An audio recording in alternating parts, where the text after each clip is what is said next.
Greetings! Now then, how do? How's it going? For those of you who don't know who I am, my name is Ken Webster. I'm a comedy stage hypnotist and I've been in the business for over 40 years. I hold the world record for having the longest running hypnosis show to remain in the same venue, which is 37 years, at the Horseshoe Show Bar, Pleasure Beach Resort, Blackpool. Okay, and my channel, what does it consist of and why is it here? Okay. Basically, I started this channel to try and raise money for Brian House Children's Hospice in Blackpool. They need millions of pounds to stay open, but they get very little help from the government. So I thought, well, how can I raise some money? So I'll start doing some challenges. So I challenged myself to travel to Australia from the UK without flying, driving to Benidorm in a 25-year-old banger of a car, and doing a few interviews with people to try and raise awareness and also raise some money for Brian House Children's Hospice. So how do we raise money? All I want you to do is like and subscribe the videos. Now, the UK to Australia without flying, you can see me travelling through the whole of Europe, Georgia, Kazakhstan, China, Cambodia, Vietnam, Thailand, Bali, Flores, Timor-Leste, literally halfway around the world, on buses, trains, mopeds, cars, you name it, everything but planes. And there's some funny stuff on there where I miss trains, I fall asleep on trains, I miss all sorts of stuff. And the Benidorm in a banger is very funny. So basically, I'm not asking anybody for any money. No, I'm not asking for any money. All I want you to do is to like and subscribe the videos and the channels.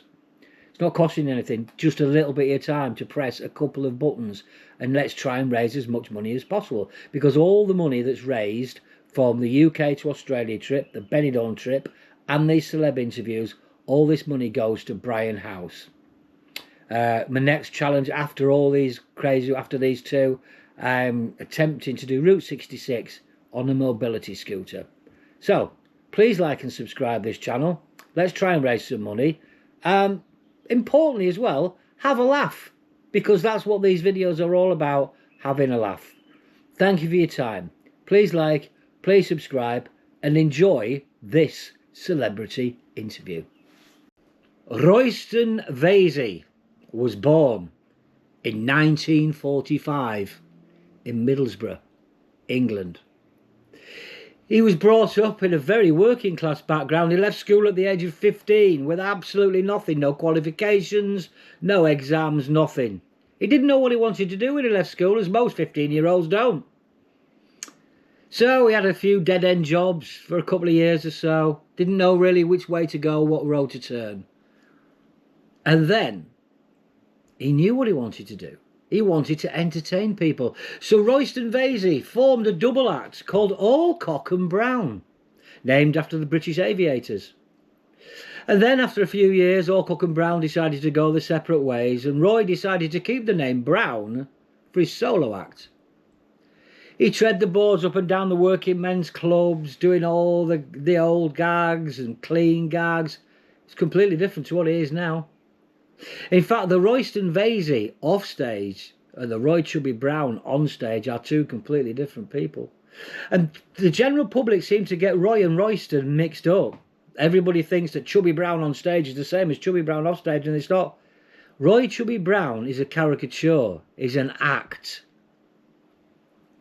Once those goggles come on, and that helmet comes on, and the patchwork suit comes on, Roy's an act.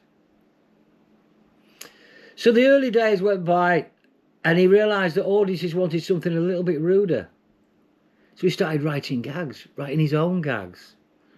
A little bit ruder, a bit more sweary. And the audiences were loving it. The audiences were lapping it up. On came the goggles, on came the suit, and Roy Chubby Brown was born. He was up and down the country doing the working men's clubs, selling cassettes of his jokes at the end of the show.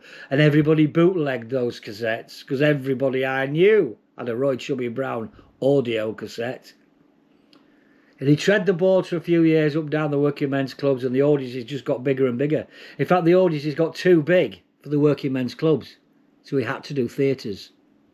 So Roy embarked on theatre tours, Blackpool, Scarborough, Scotland, all over the country.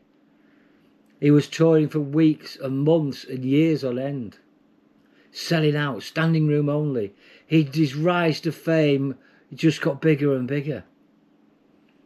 And then it was the advent of the video cassette, and that changed things even more.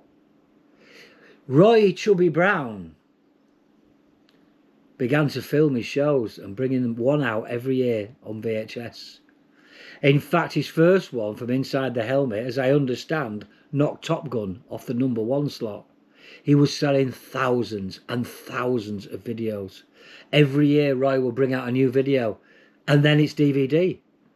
And all these videos and all the DVDs are available from chubbybrowndigital.com, where you can download them immediately, now. His whole back catalogue is available now. So I'm interviewing Roy. I want to know about his early life. I don't want to know about all the controversy and all the rest, because all that's been covered before. I want to know about Royston Vasey, how he transformed into Chubby Brown. I want some funny anecdotes. I want some funny showbiz stories. So, ladies and gentlemen, let's have a chat with Roy Chubby Brown.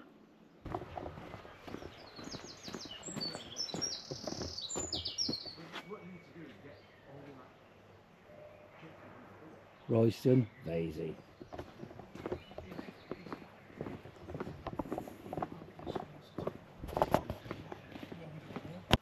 Well, I have the honour now of interviewing the legendary Roy Chubby Brown. I'm in his house at the moment. What a beautiful house. So let's go and try and find Roy. I know he's in his workroom somewhere, so let's go and find Roy.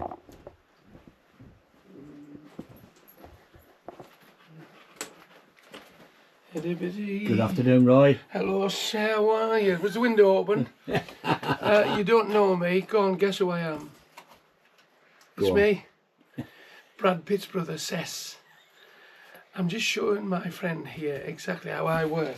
This is if I fascinating. write things down in a book, it takes me ages to find it. So I put them on boards like this, and then when I've got my boards, all my boards, I can look at them and say, was I talking about so and so? Was I talking about so and so?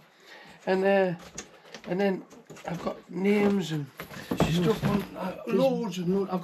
I've got boards and boards and more boards and more boards and boards and boards. But don't be pinching me jokes either. But notepad and pen's a bit smaller though, right? It'll take up a bit less space. I know, but when you've got eyesight like shit house rat, it's not the same as it. So do you write a whole show on these boards then, or No, do you just sort of use them as reference points? Just bits, it's a thing, when rap come out, just say, a little for instance, when rap come out, everybody was rapping stuff, so I thought I'll have to do a rap, but I'm always talking about what's in the news, so this is like, if you've got this like a bum, bum, bum, da da bum, da bum, da bum, da bum. 50 years ago on TV, there was a thing called I'm a Celebrity. You had Fools and Horses, Emmerdale, You Bet, then Jordan showed a pussy on the internet. Millionaire EastEnders and Corrie too, then a decency bill calm for comics who were below. A 69, a fat man with a big belly said on national telly, this word didn't come from a good book. Chubbs just stood there and he said, if you're going to say, put your cards on the table, who gives a shit if you're able? I'm a six, who the, don't know, you can say, everyone says, it's a human race. Do you know the Queen said, fuck, when she saw Camilla's face? And it's all these, and I've got hundreds of things like that, boards. And I looked on, I've got another board here. It's about people's names. Your memory is incredible though, Roy. Yeah. It's just, you know, I've seen you acting and you reel off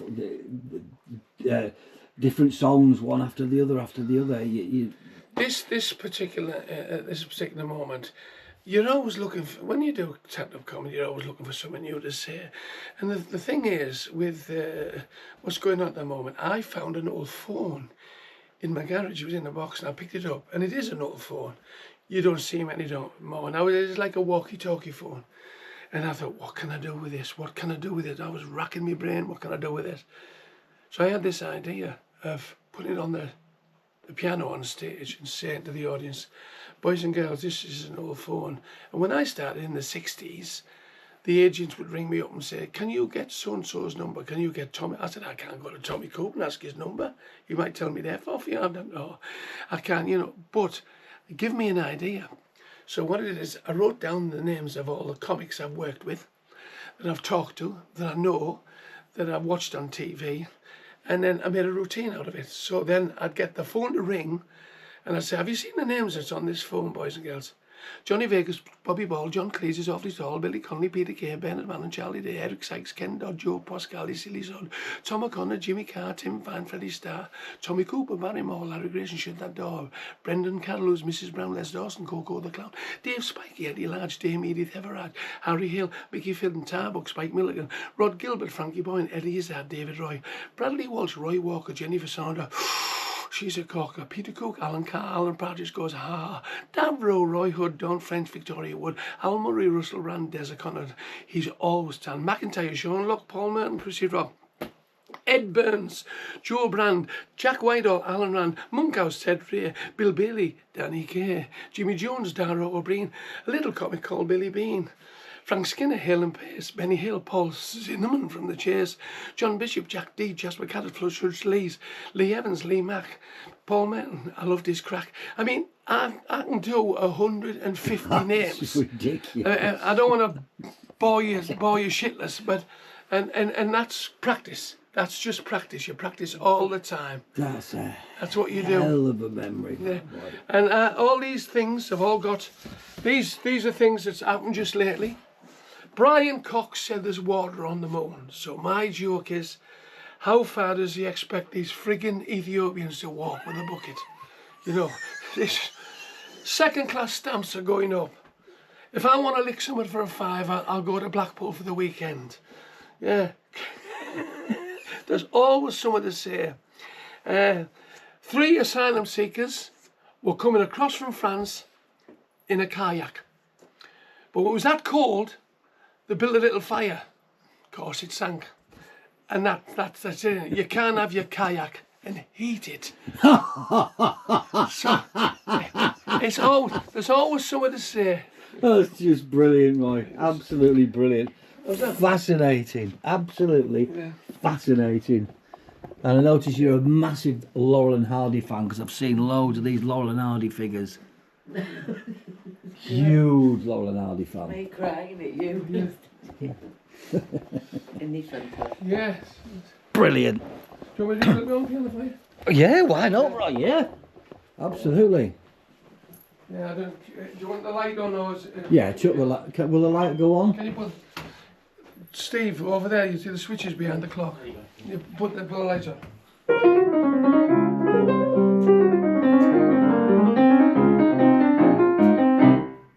Is that better? Yeah. Here's a little story for you. I was a drummer, so I played the drums.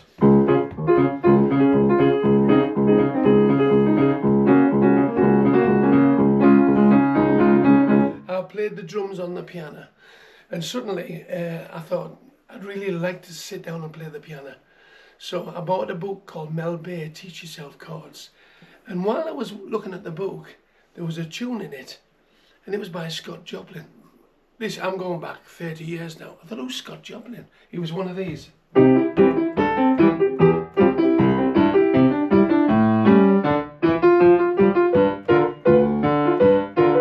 He was a ragtime piano player, and he only had one hit, and he lost all his money because he opened a musical in Chicago. He only had the one hit, and you'll know it when I play it.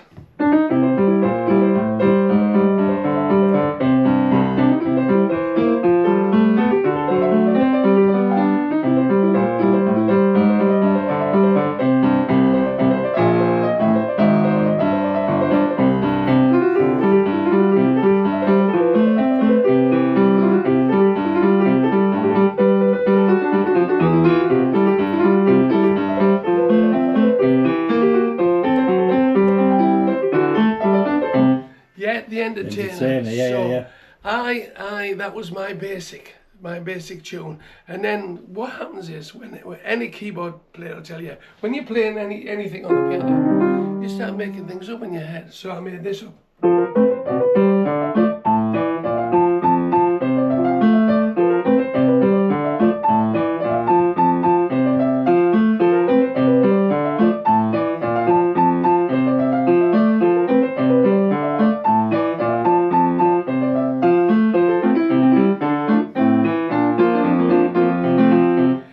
Little tunes called The Vein, and I've got lots of them little bits I can put together. Yeah. And when you're on stage, it helps. It helps because there's ever a time when you think, oh, the people are sick of listening to me. I'll sit down and play the piano. Yeah, Dolly Parton's tits. Do you still do Dolly Parton's tits? I can't do that now without getting a hard on. What about A Sick as Fuck? Do you still do it? Yeah, well, that. See, some of my classics go back to 1969. People weren't writing things like hairy pie, it's awful being a buff. There's things you could say then you can't say now. Yeah, of course, people saying happy crack. There's all these things I was, and you can build a song around any of these things, like just a few chords. It's awful being a dog, up and down the street, and the bumper doing and then the I can't even remember the words. It's not fucking old now. But those, they always go. They'll always go because people. Yeah. They'll always clap along. Yeah. Always clap along. Yeah. And I mean, don't forget, I've been doing this 51 years now. That was going to be the next question. How long have you been in the business? I'll continue to do it till I get it right. Could you imagine just how many gags, I've written 150 comedy songs. I've written songs about every part of the body. From pissy flaps to arseholes, to tits, to bell ends, to knobs, to bollocks, to sex, to everything. I've written everything about everything. Yeah. I've run out of bits. There's no bits left. Mind you, with the way the world is at the moment, they'll be fucking inventing bits, won't they, right at the end of the day? But it's a job. I love the job. I just love the job. Nothing gives me more thrill than actually sitting during the day, writing a line and thinking, I'll try that tonight. So going back then, Roy, back to when you first started, which was 51 years ago. Yeah. You part of a double act, all Cock and Brown. Yeah. There was two of us, and we started. Well, I was with a band. The first band was called a 4-man band. Then the Nuts. Then the Deck Vasey 4. Then we were looking for another name, and I got talking to a lad who was an impressionist. So them days it was £20 between 4 of us.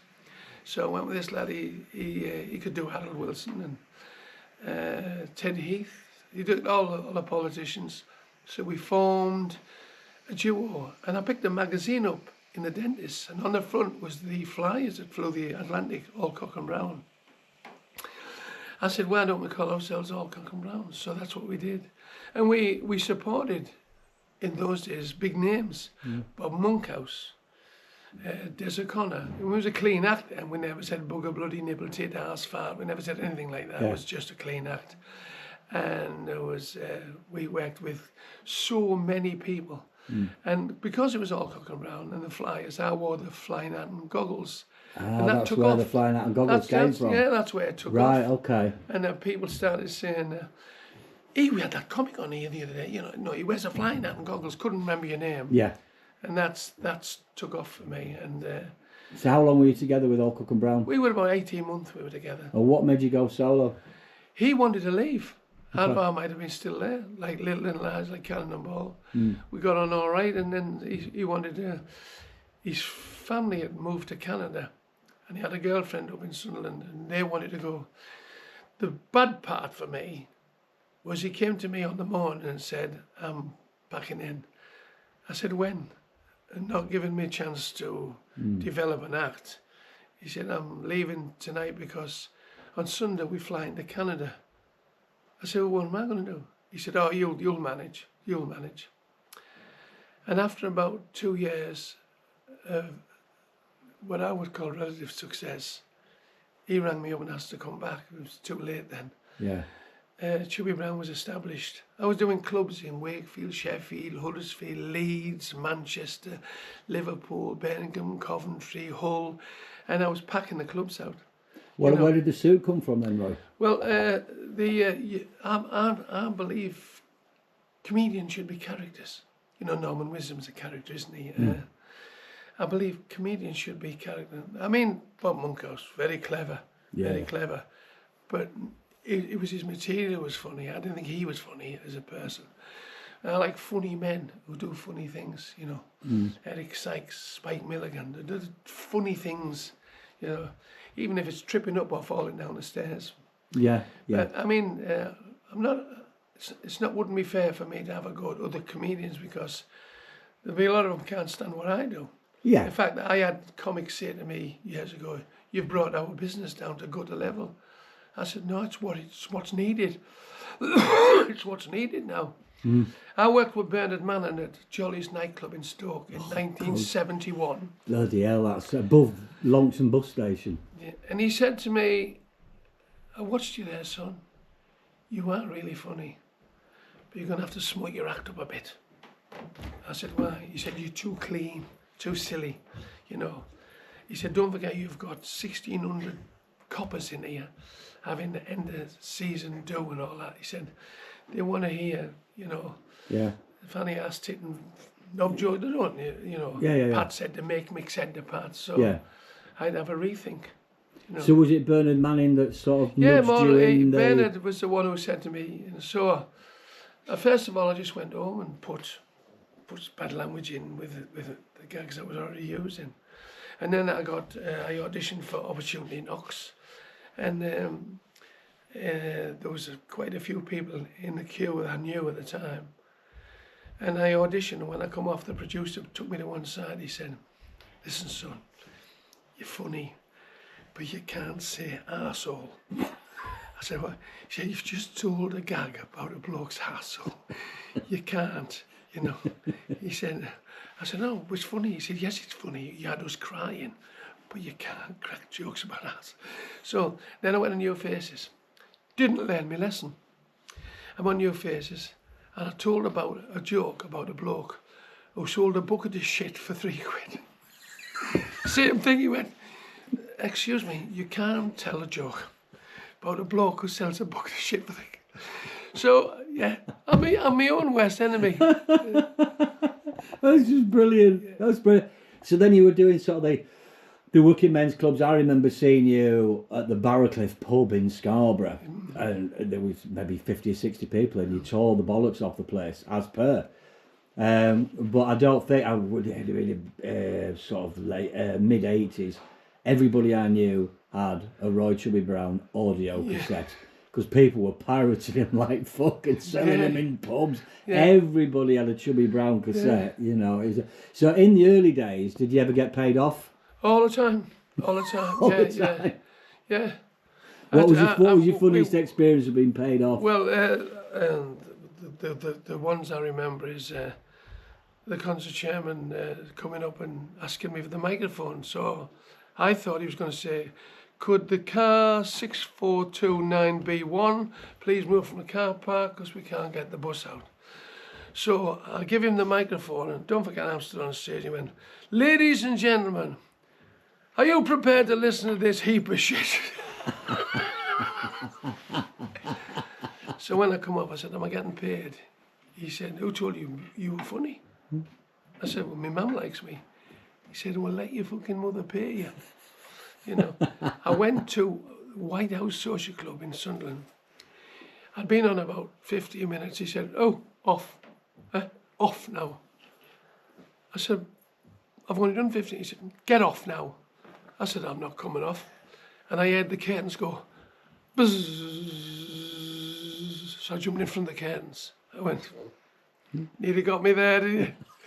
Then he turned the mic off, and I said, "I don't need no fucking microphone." And then the side door opened. He brought two big Alsatian dogs in. I went, "Hey, I can take a hint."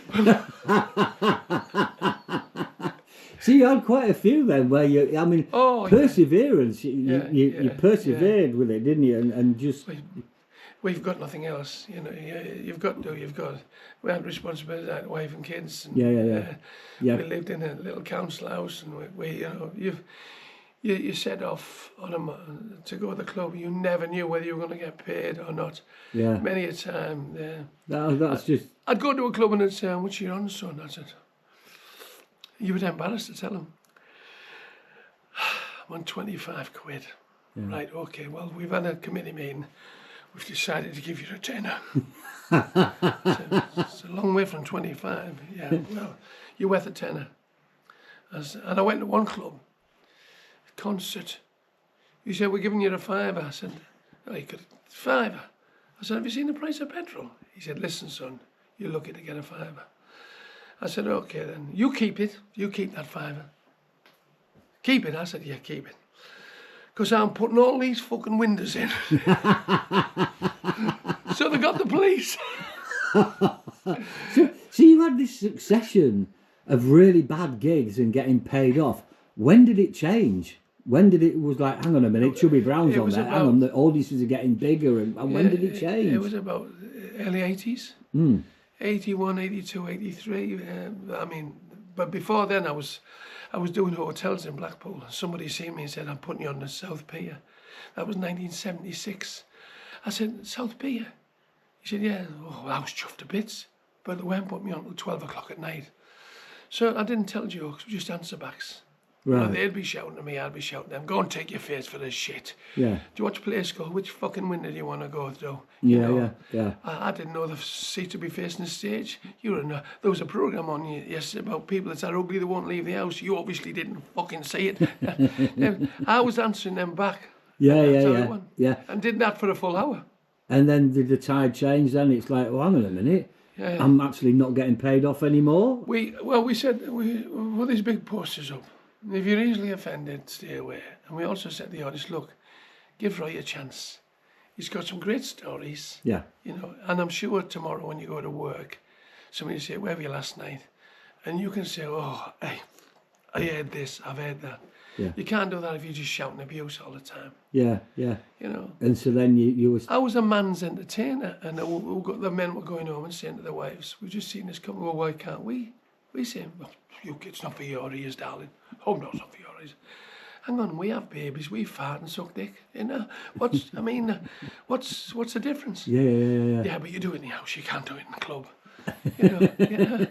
So, yeah, that's Well, you how just went from the working men's clubs, didn't you? Sort of selling out the working men's clubs. When was you sort of went into the theatre side of it? How did you get How did you get so popular that the theatres came on board? We were trying. The clubs started to get. We were asking them for 125 quid. We're not paying that. We had him on here for 25 quid last year. So we started looking around, you know, and we asked these theatres, "Would you take Chubby Brown?" And a lot of the theatres, and I still do it here, were very talk about, you know, loyal to me, even now I've got 20 or 30 theatres that doesn't matter what I say or what I do, they still have me back because it's full to the door. And when it's full to the door, they're taking money behind the bar, the taxis are running, the kebab houses are all fun, people are having a load of fun, yeah. And I'm the laugh at them. I mean, what's the matter with the world? It's changed, Roy, hasn't it? It's changed. The world's changed. You can't say that. You can't say that. You can say what you like. It's in the dictionary. Yeah. It's a sad state of affairs, unfortunately, that we're living in now. So you went from the clubs to the theatres, and then it was the invention of the VHS cassette. When that come out, that's when things really took off, wasn't it? As we stand here now, I have 31 DVDs in the shops. 31. I've made a major movie.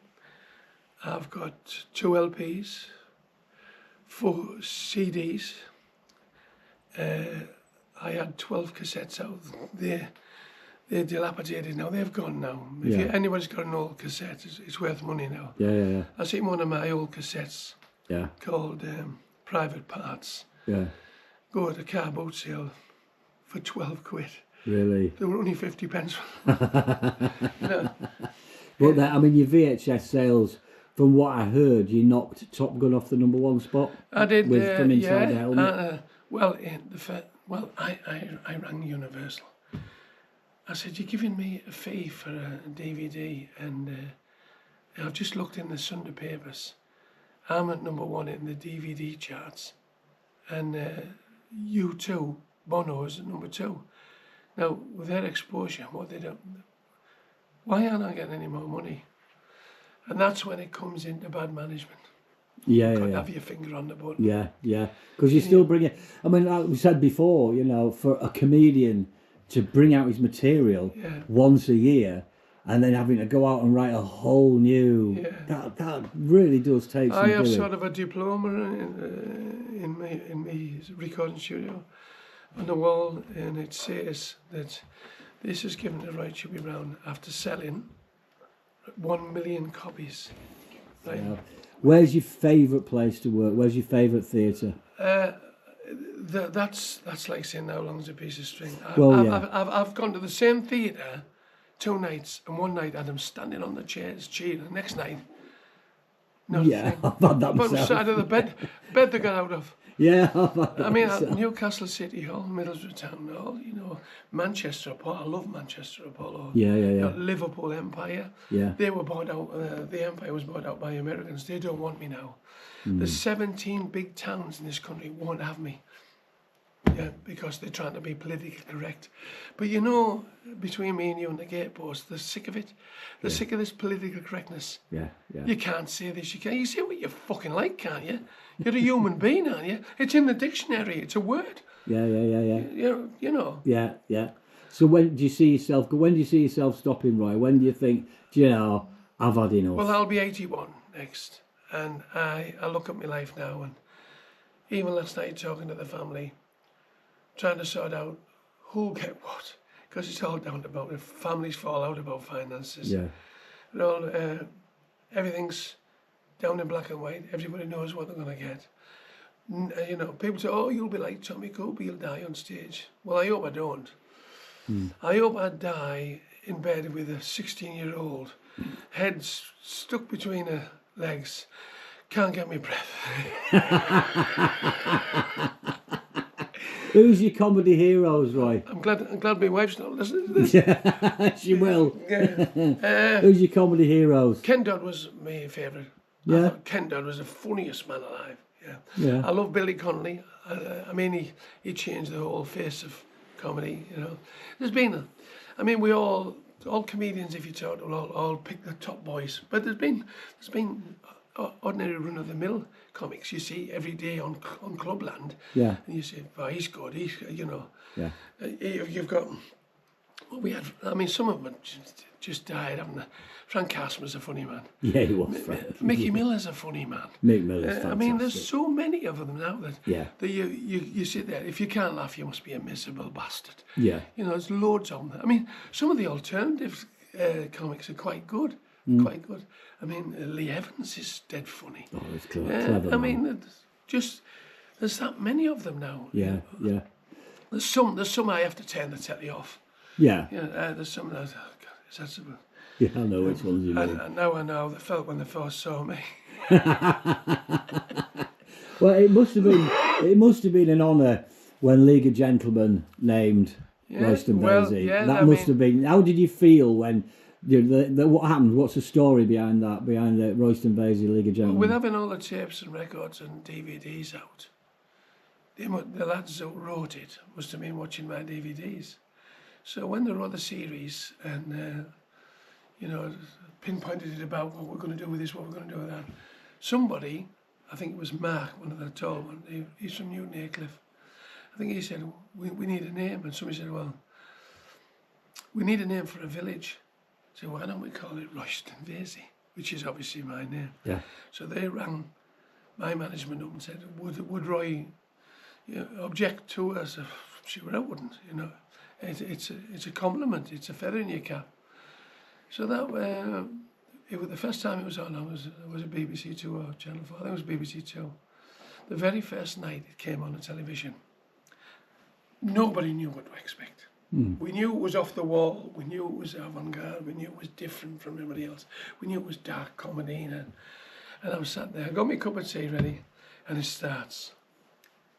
And the hearse went past, and the flowers spelt bastard. Well, and I need to drop my cup. I knew straight away. I knew these lads knew exactly how to get on the right side of you. Yeah. And some of it was real. And when he asked me if I would like to be mayor, That's right. and I went along to do my mayor, I had a lovely talk to them. We were talking about what they I didn't tell them stories about the clubs, which I can't repeat now. And we had such a natter, such a good natter, and we became friends. And then when they went on tour, I went to see them 2 or 3 times. And they too, you can see when you sat in the audience how hard they work. They're brilliant, aren't they? Yeah, they really work hard. Really close. Steve Pemberton, isn't it? And Reece Shearsmith. And because they called it Royce and Fisher, and because they had me as mayor, I brought on a new generation of Chubby fans. Of course. A lot of the students were saying, "Oh, we'll have him." Yeah. Because they didn't know that I was an old-time comic. Yeah. They said, well, we want to see him. Yeah. You know. Brilliant. Some accept. Well, you have to see. I mean, nothing serious, is it? I mean, you can tell anything happens in the news, and you think, and then you've got to edit yourself. You go, oh, well, I get away with that, and oh, well, I see, you know, it's how it is, and you do that every day. Yeah. You know. So UFO the movie. How did you feel what was the story about that? Did you just get a phone call saying you want to make a movie? Yeah, Universal rang. Said, you've made us well over £3 million this last few years. We're wondering what to do with you. And my manager at the time, George Foster, said, well, why don't you write his life story? And I said, well, we're trying to think of something different. So they wrote this movie, and I'll never forget this. I'm in a hotel in Southampton. Phone rings. We've written this movie, and we send in the script to you. So they sent the script. I looked through the script. I rang George back. I said, George, I don't know what it is about people who sit in offices in London, but this is not funny. It's clever in parts, but it's not funny. So then I got another phone call. You'll have to write it yourself. I said, I haven't got time to write a movie. Well, you'll have to help with the script. We'll keep most of the script. You'll have to have an intake of what you think is funny and what you don't think. So I was up till 2 in the morning for a month, writing ideas down, and then once again thinking, will that work? Going through it. Eventually sending the script, they said, yes, that's lovely. And what I'm pleased about is 3 or 4 of the sketches that was in the movie that got most reaction was my idea. So that's, wasn't somebody else's idea. Yeah. So, as from then on, and then of course, it wasn't a major movie. It was a budget, what they call a budget movie. Yeah. But it got its money back. It made the money back. That's all they were. All you are to it. It was exposure as well, though, wasn't it? Yeah, it was exposure. Pounds, shillings and pence, that's all we are. Yeah. And some of the things that was in the movie actually happened to us, you know.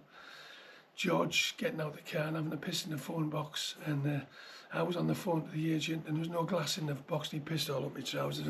Things like that actually happened. So, you know. Yeah. I mean, looking back on your life, Roy, you've come from well, you were born in 1945, weren't you, in Middlesbrough, and you know, from a tough upbringing and doing all the working men's clubs and being paid off, being in a double act, paid off again, to bringing out your own movie for Universal, selling millions and millions of VHS cassettes and DVDs. You've not done bad, have you? Really? No, not really. You've done pretty well. I'm dead happy. Brilliant. You know, somebody we were talking about this yesterday, about all the thousands of years on this planet. They say GC was born 5,000 years before that. All the years, you're not here long, are you? You're 70, 80 years. That's all you've got. Yeah. Most of us have only got that. That's not a long time. No. So you've got to fit in, jam in everything you can in that time you've got. Yeah. I'd like you to say on my gravestone, he had 1 million gags. He travelled 1 million miles. And he made 1 million people laugh.